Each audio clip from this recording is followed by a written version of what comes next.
like when evolution and religion tangle, whether battle, accommodate, or harmonize. Could untangling the evolution-religion knot clarify both? I take evolution to mean Darwinian origin of species by natural selection over multiple generations producing human beings. I take religion to mean an ultimate reality beyond the physical. In the Abrahamic religions, the existence of a creator God and scriptural stories of human origins told without evolution. For decades, I've tracked the major strands of the tangle. Evolution defeats religion. Intelligent design defeats evolution. Evolution and religion are each its own world, and theistic evolution harmonizes evolution and religion. I'm all for harmony, but not at the cost of truth. Is there anything new out there? Of late, I've been exploring philosophy of biology, applying philosophical thinking to biological puzzles. So, how do philosophers of biology, all of whom prioritize evolution, consider religion? Evolution versus religion? Anything new? I'm Robert Lawrence Kuhn, and Closer to Truth is my journey to find out.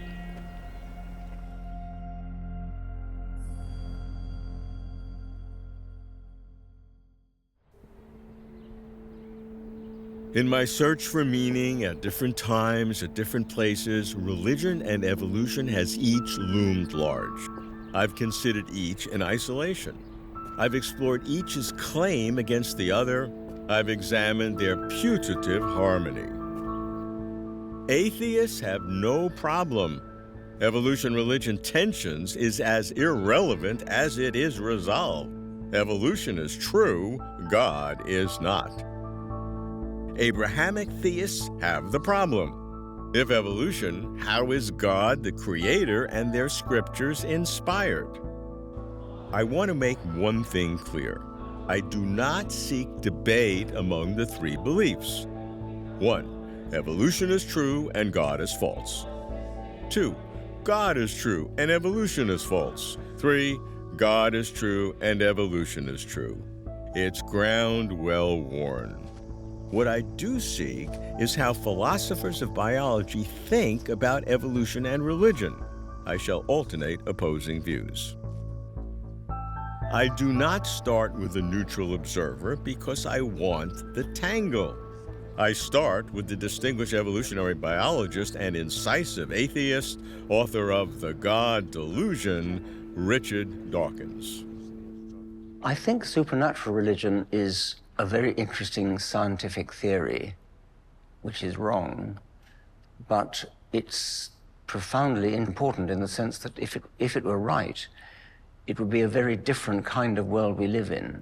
So I'm not one of those who says, well, it's nothing to do with science, you can believe if you like and leave me out of it. Right. I mean, it is a very important scientific theory. If there really is some kind of brooding great spirit at the base of the universe, which created everything and supervises everything, then that is a totally different kind of universe from one where there is no such creature. And so I think it's a scientific question. Doesn't mean you can answer it scientifically necessarily, but I think we can think about it scientifically. And I do so, and have concluded that it's highly unlikely that there is such a great spirit. Where it affects my own field of evolutionary biology, of course, is that it's a direct competitor in that there are the organized religion, Christianity and Islam and Judaism, all in their fundamentalist form subscribe to a book which proposes a myth which is scientifically false. And so to that extent, I have to be involved in controversy because evolution is true and we need to educate people about it. Many people in those traditions that you refer to now take evolution on board. Sometimes they do it in a theistic way, sometimes they do it at a quantum level, so there's no interruption of the mechanism of the world. Some do it deistically. One person told me that it's a much cleverer God to work through evolution, because just to say there's the dinosaur. I just created. That's easy. But to do it through evolution, starting with the plasma at the Big Bang and going through evolution to get that dinosaur, I mean, that's really clever. No, it's pathetic. It's very unimpressive, because why on earth would he choose to use the one method where he's not necessary? Write himself out of the script. Write himself out of the script. I think there's no support in biology. I think that if there's any support for supernaturalism, I don't think there is, but if there was any, it might come from physics, where you might say something like the fine-tuning of the universe. And I don't think that's a good argument, but that's better than any biological argument anyway. If there was a creator, all bets would be off then. It would be a completely different enterprise that we're engaged upon when we try to understand what's going on.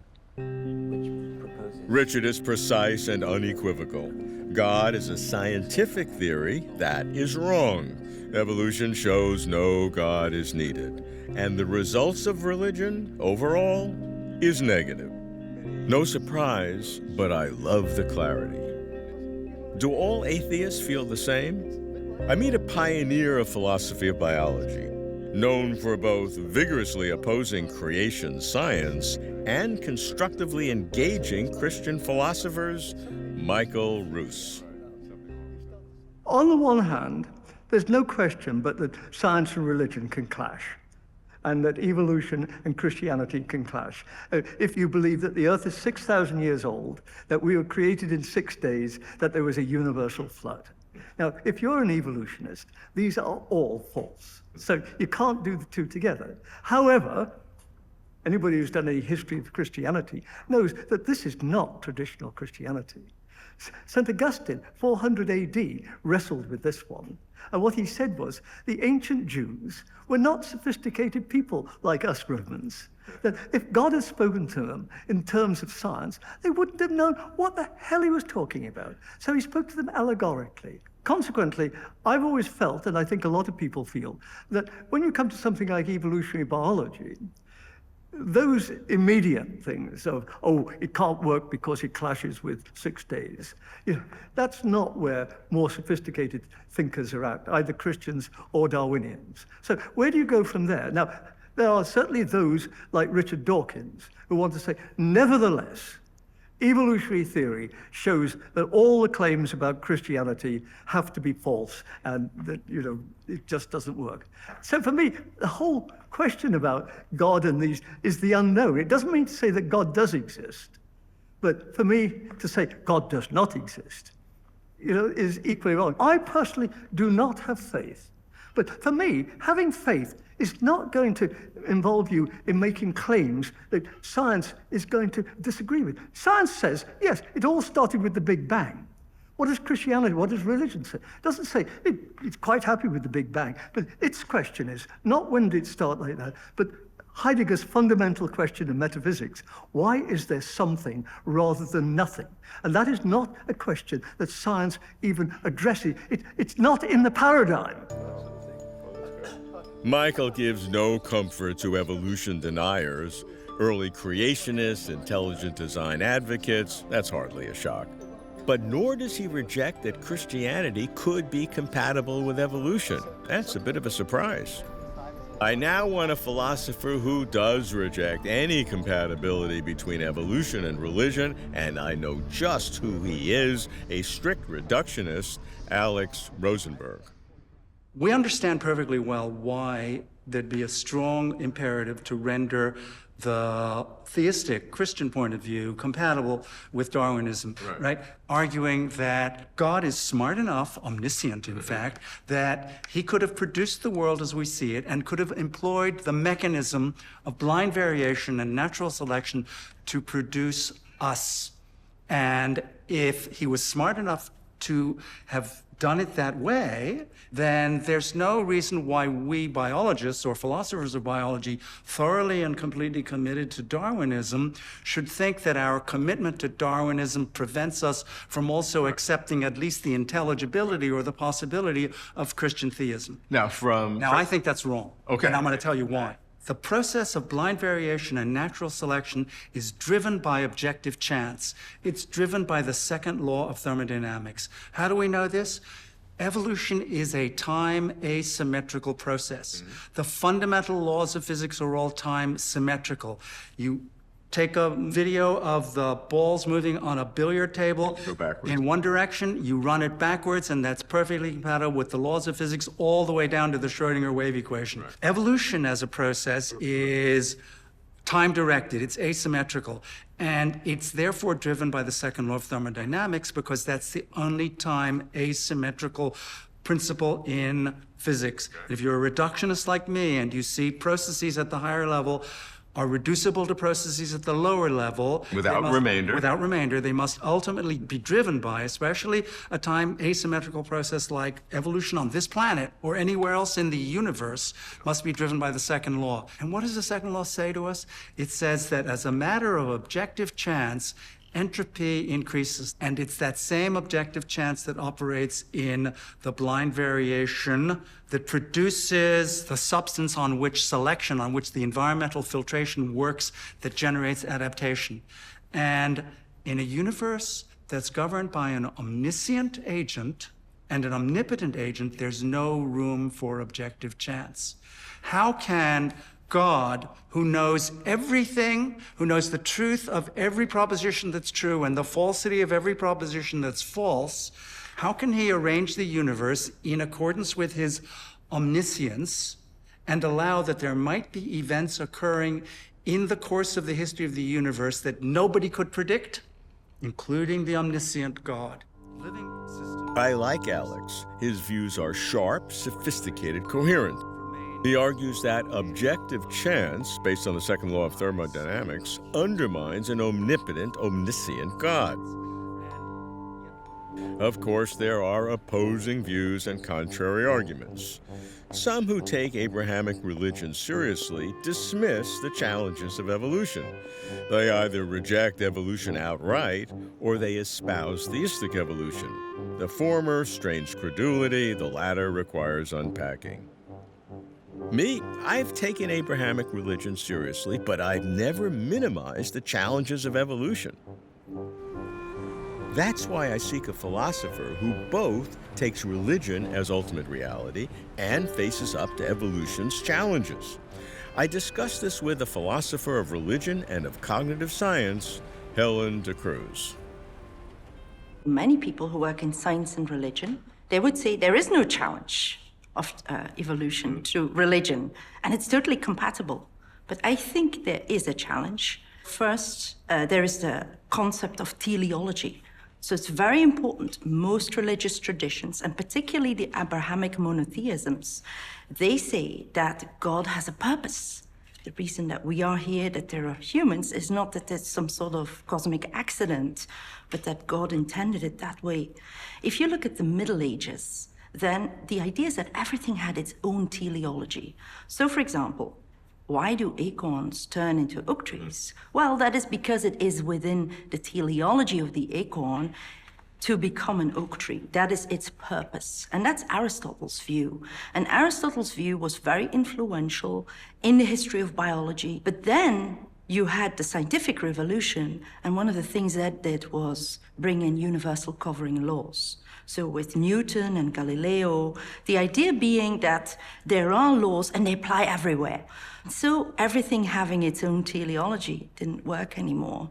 So you had to have like a bigger laws.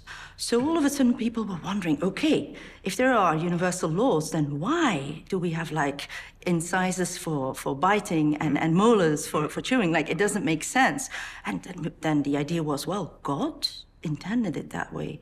So natural theology is the idea that you can look at nature and you can infer that there's a God and that God has certain properties, actually only began when we had our modern conceptions of laws of nature, no longer the sorts of like individual teleologies, but like a genuine big teleology. So you see the influence of science already then.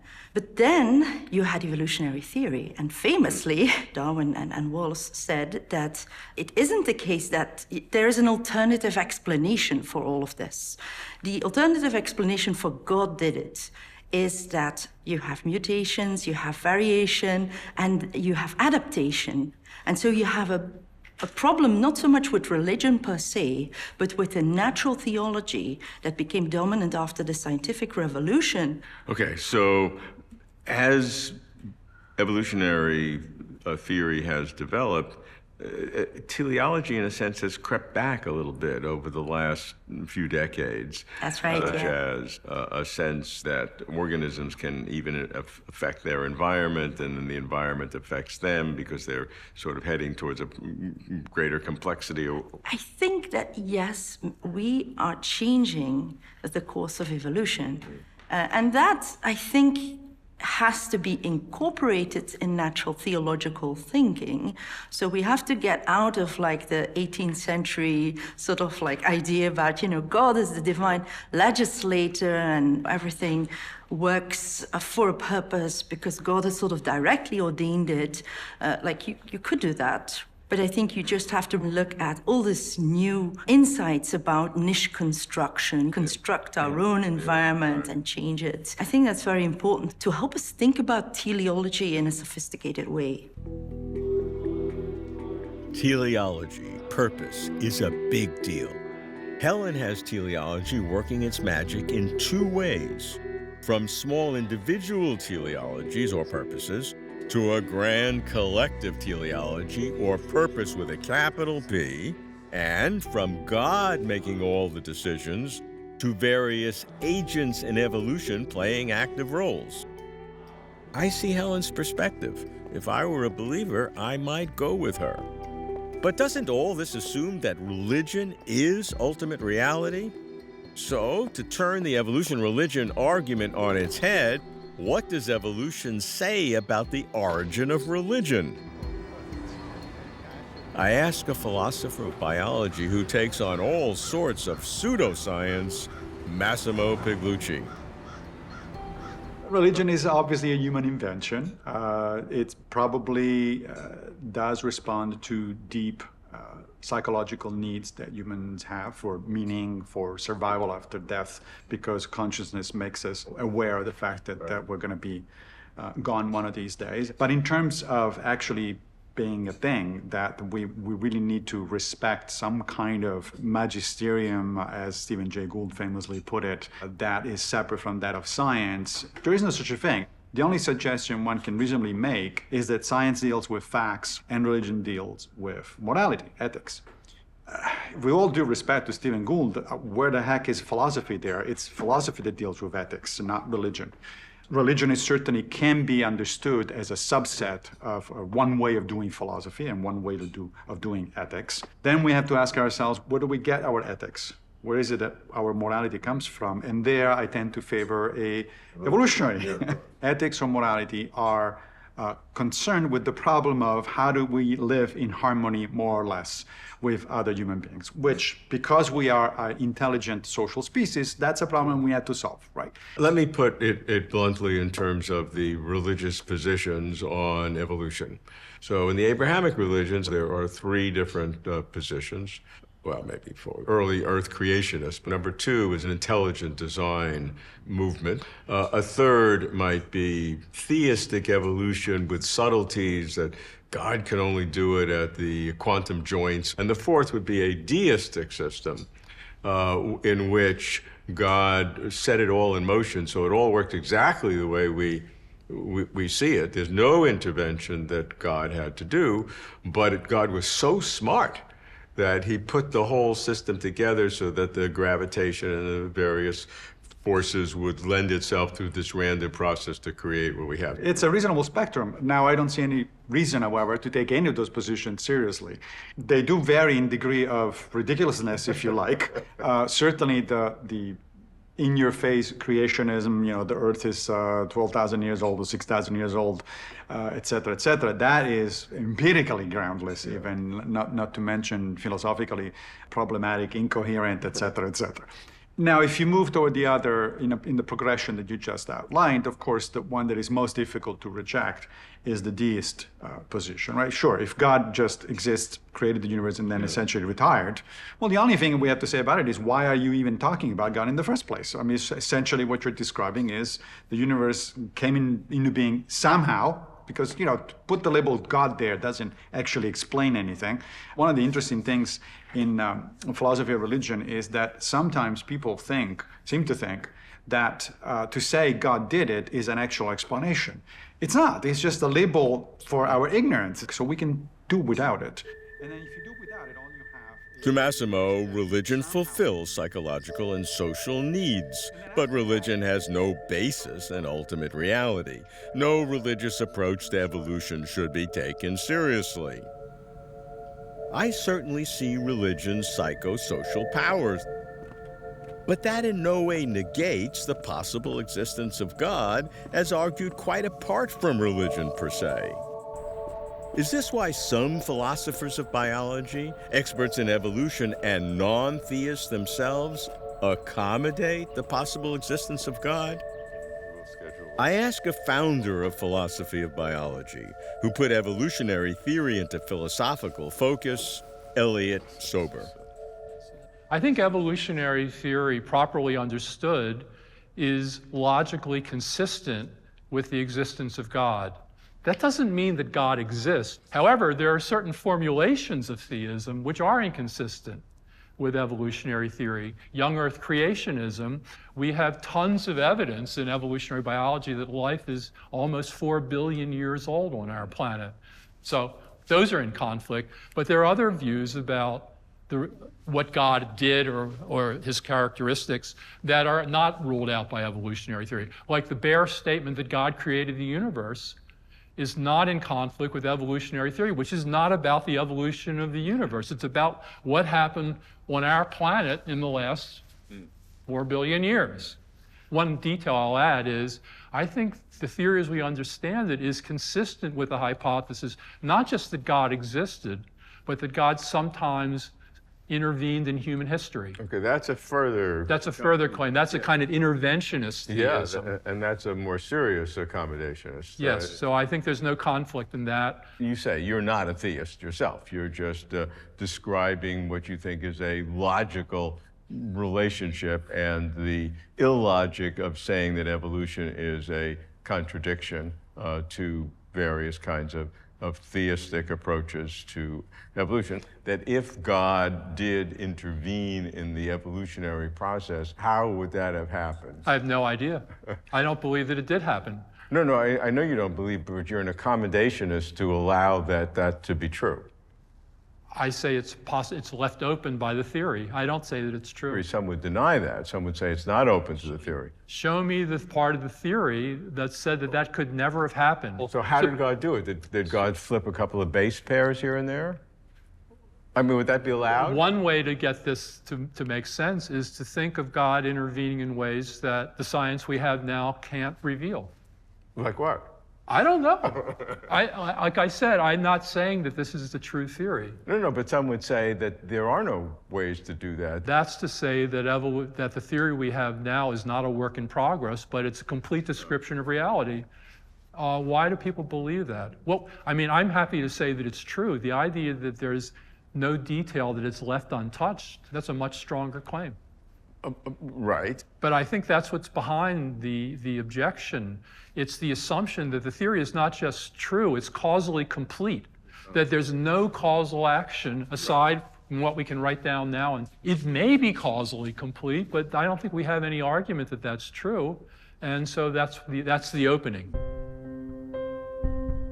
Evolution and religion have a fraught history. Does evolution destroy Creator God myths? Or does religion harmonize its creator God? Can philosophers of biology untangle the evolution-religion knot? Here's what they say. Religion is a scientific theory that is false, a betrayal of science. If there were a God, the universe would be radically different. While evolution and religion can clash, this does not mean that God does not exist.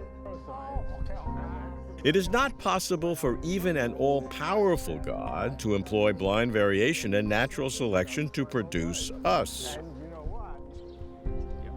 A new teleology with active agents empowering evolution can revitalize natural theology.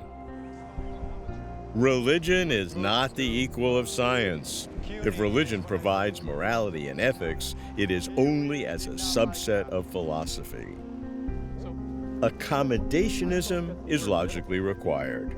There is no contradiction between the theory of evolution, which is still incomplete, and the existence of God. Personally, I celebrate the tangle. It clarifies evolution, and it stress tests religion. While philosophers of biology do scant untangling, they do provide insight and nuance. And for this, I am grateful. But I am not shouting I'm any closer to truth.